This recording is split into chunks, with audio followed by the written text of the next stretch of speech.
Joanna makes the best roast turkey. Am I stuffed? George, that was a 24-pound bird.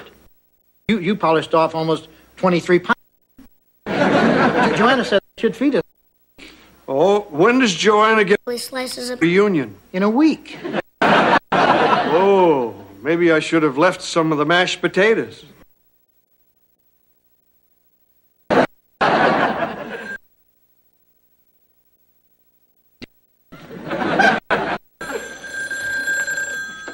Hello, Stratford Inn. I'm sorry, I can't understand you. Take it easy, ma'am. You're crying hysterically. Michael? What's wrong? All right. I'll get over there as soon as I can. And I promise I won't tell anyone you cry like a woman.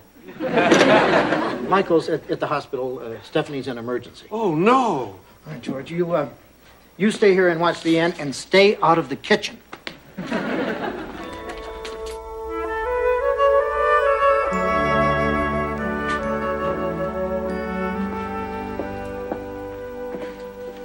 Steph? Michael, is that you? Oh, Cuppers, you can talk. Michael, they removed her appendix, not her tongue. How are you feeling, Steph? That depends. How do I look?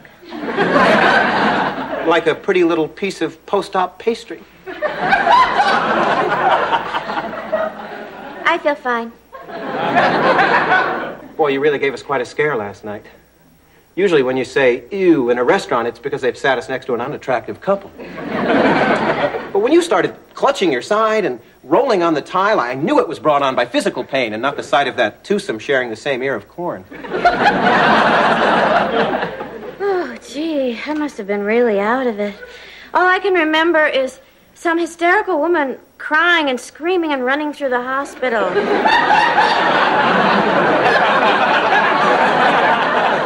She's been sedated. You've both been here all night?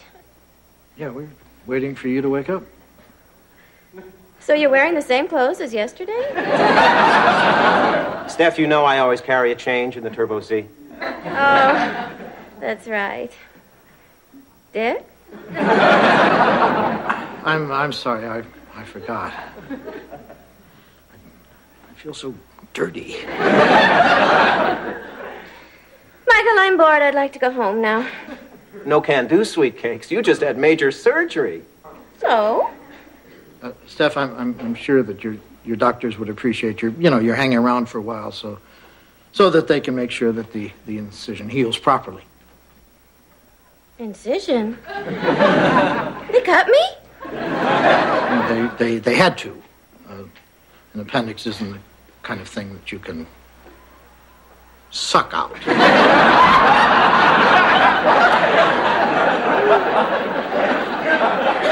You mean I'm scarred for life? Well, yeah. Oh, Steph, I'm sure it won't be bad. I mean, it'll be a cute scar. I mean, you had acute appendicitis.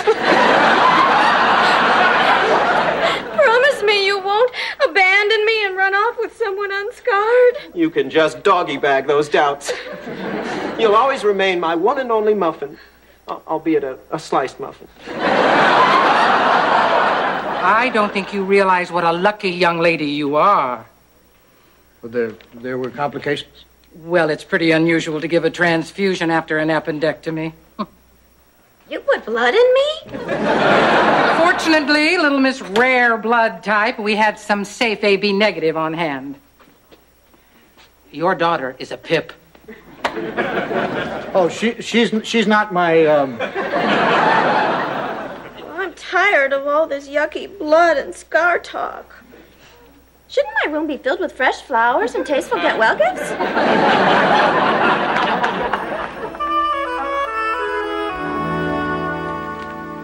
Look what the florist left on the porch. That's quite an arrangement. Yeah, and how? To our darling Stephanie, We miss you, we love you, we cherish you. Get well soon. Must have set her parents back a pretty penny. Well, it's not from the Vanderkellens. It's from all the girls at the Clinique counter at Peck's department store. Is Stephanie home from the hospital? Michael's picking her up. Where were you all morning? Well, Stephanie's appendicitis got me to thinking I'm way overdue for a physical, so I went to see old Doc Winslow. What do you say? Nothing really. It seems he died 23 years ago. Anyway, his son, old Doc Winslow Jr., he examined me and said I was in tip-top shape. Oh, that's terrific. He also said I had a little cholesterol problem, but I don't know whether I believe any doctor who's barely out of his 50s. The kids are taking over. To be on the safe side, I should get more exercise and stop burning my candle at both ends. George, I've never known you to burn your candle at one end. I guess you missed last year's Hell Night at the Beaver Lodge. I was wasted, Dick.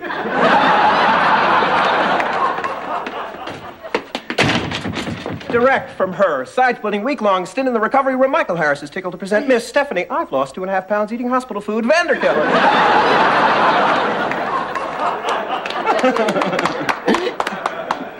You know, Stephanie, I'm actually surprised I'm saying this, but things haven't been the same around That's here. good, Dick. Are those flowers for me? Yeah, they just arrived. They're from your friends at the Clinique counter at Peck's. Oh. Nothing from the Estee Lauder counter? Gee, nice bell. It's sterling. It's a get-well gift from Michael. I figured that while Steph is in her recoup mode, she could just ring her dinger, and two of you could drop whatever silly things you do around here and scoot to my beauty's bedside. Isn't he thoughtful? How long will you be recouping? Well, the doctor said 7 to 10 days, but I plan on a good month. You don't think 10 days is long enough? Well, Dick, I'm fragile and petite. I'm not from hardy peasant stock like Joanna. Michael, I'm fatigued from my homecoming. To my room, please. Steph. Oh, I forgot.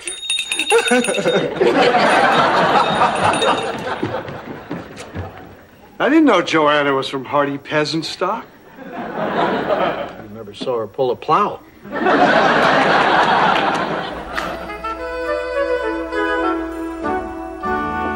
There. I've positioned the floribunda in descending order of lavishness, with the buku bucks bouquets within sniffing distance, dribbling down to those in the corner with dubious eye appeal. That's lovely, Michael. But I don't see Dick and Joanna's. I hid them under your sink. Well, I'm ready to convalesce. Hi, Dick. Are those the magazines I requested? Yeah, I got Vogue, Mademoiselle, Glamour, Czar, and Cosmo. Ooh, prettier than her. Prettier than her. Than her. Than her. Michael? Oh, prettier than her. I do the same thing with GQ. I went to that gourmet ice cream parlor clear over in Tyville and got a quart of hand-packed French vanilla almond. Oh, my very favorite. I know. That's why I didn't mind driving 46 miles on bald tires to get it. Where's their special hot fudge sauce? Well, I guess if I leave now, I can be back from Tyville by dark. Here, I'll put this in the freezer, and you let me know if you need it.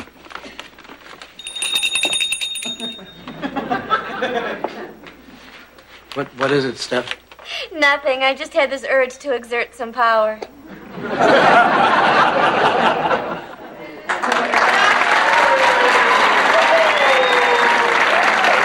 Hi, I'm Larry. This is my brother Daryl, and this is my other brother Daryl. Me and Daryl picked up a little something for you. Oh, and it's still wet. Funny, it wasn't when we put it in there. I'll stick these with Dick and Joanna's flowers. To be perfectly candid with you, Miss Stephanie, that was a replacement gift. We'd gotten you a real elegant item, but it slithered out of Daryl's grip on the way over here. Some gifts are just meant to run free. I hope you're putting Daryl's gift to good use. Oh, I don't remember getting anything from you. It's not that putrid brocade pillow, is it? No, that's from Dick and Joanna, too. But actually, it's more from Joanna than. So, what did Daryl give me? Well, remember last week when you were stricken? Yes. And you went to the hospital? Yes. And you had an operation? Yes.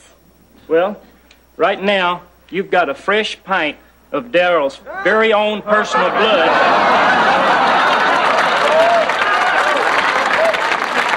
coursing through your veins.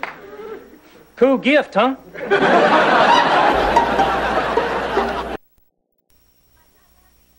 Michael, I'm not happy. Do something. There's a large leap in logic here, Larry. Just because Daryl's a donor doesn't mean his particular plasma is pumping through Steffi's petite capillaries. Sure it does. They're the town's only AB negatives. See, Daryl likes to drop by the hospital and visit his blood once a week. His schedule permitting.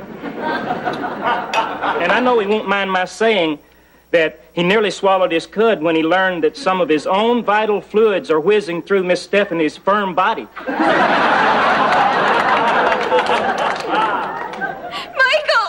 I'm polluted.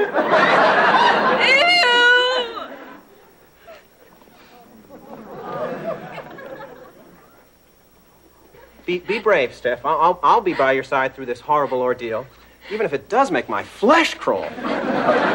Stephanie, you're making this much worse than it is. I am not. My blood's not blue anymore. Well, I'm glad our little get-well gift slithered away.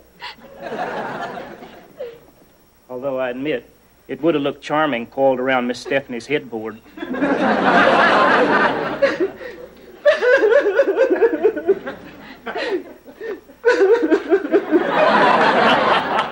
So, anyone for ice cream?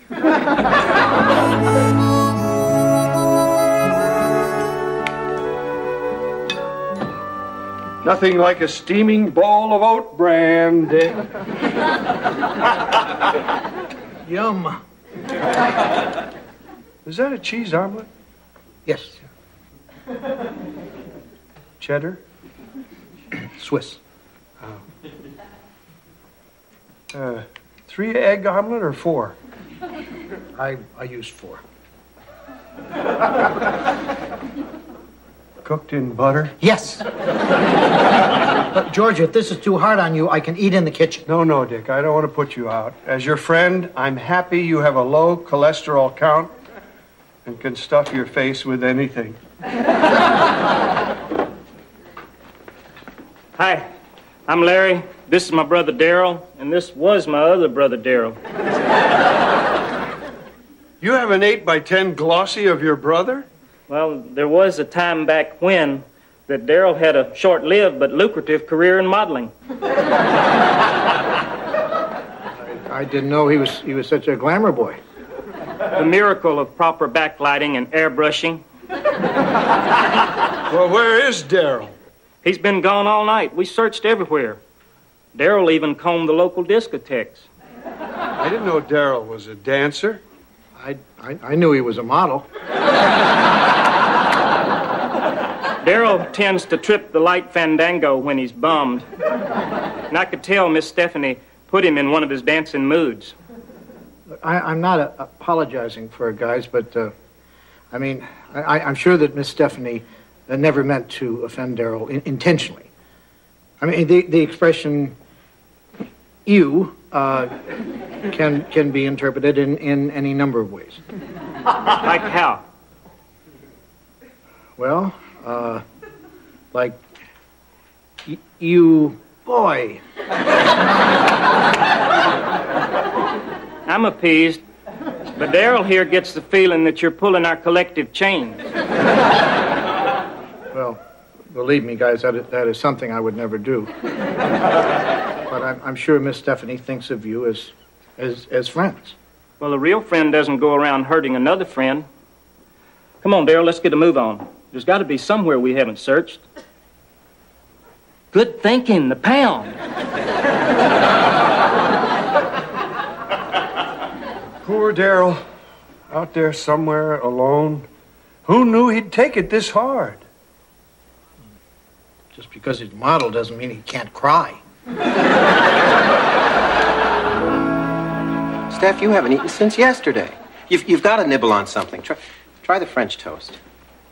I've lost all desire for food. I have the blood of a woodsman running through me.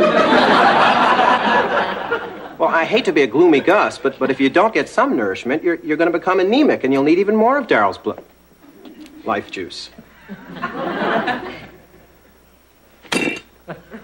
Steph! What's happening to you? Oh, my God! It's the Darrell coming out in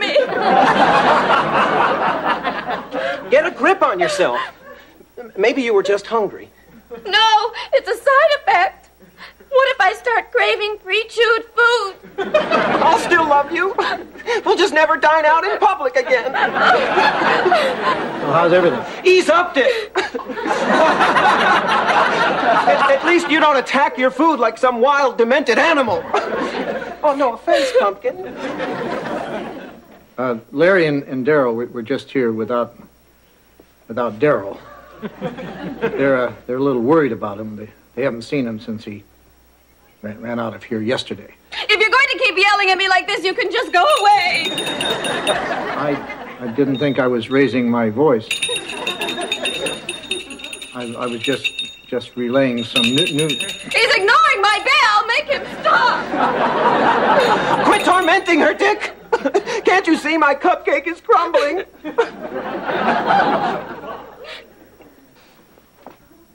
Darrell.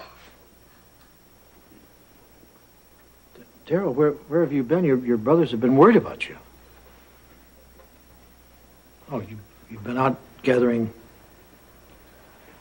leeches. Michael!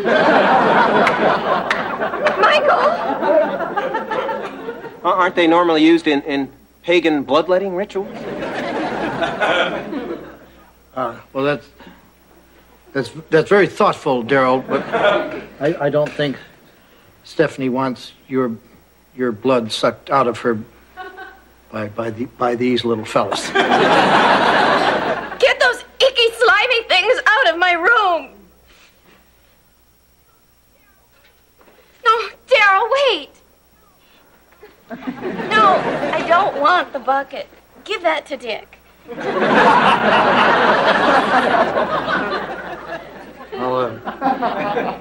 I'll just put these outside, way at the end of the driveway. Michael, I would like to speak to Darrell alone. You sure, Steph? He's been at the bog. I'm sure.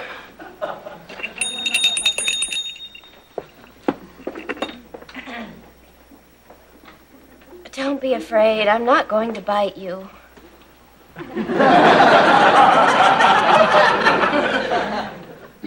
Sit down.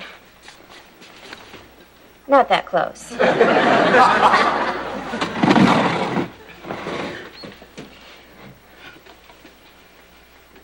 Thank you for the leeches. They were repulsive, but the thought was there. And I'm sorry about yesterday. I really am. I guess you thought I was pretty mean to you. Well, it wasn't on purpose. I had a lot of stuff going through my head.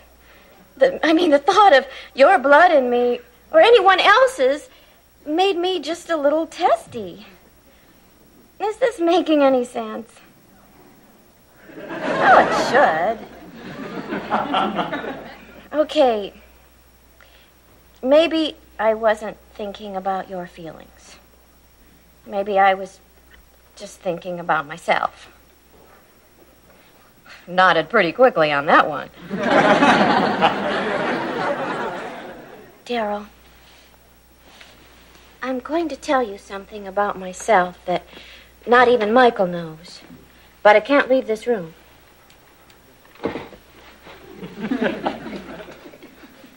There are times when I can be just the tiniest bit self-centered. No, really, it's true. And this might have been one of those times. I was rude to you, and I shouldn't have been. I guess, in a way, sort of saved my life. Maybe one day I could do something for you.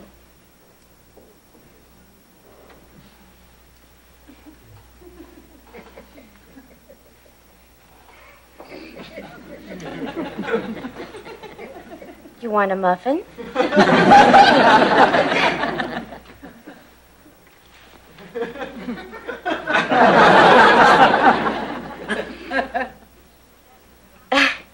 You have some crumbs there in the corner of your mouth. Wait.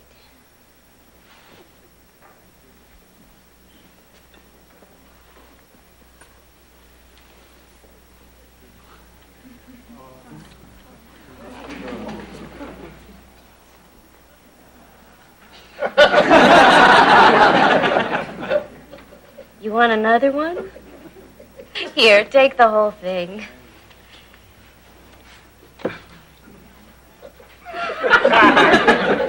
Wouldn't you be happier eating those at the bog?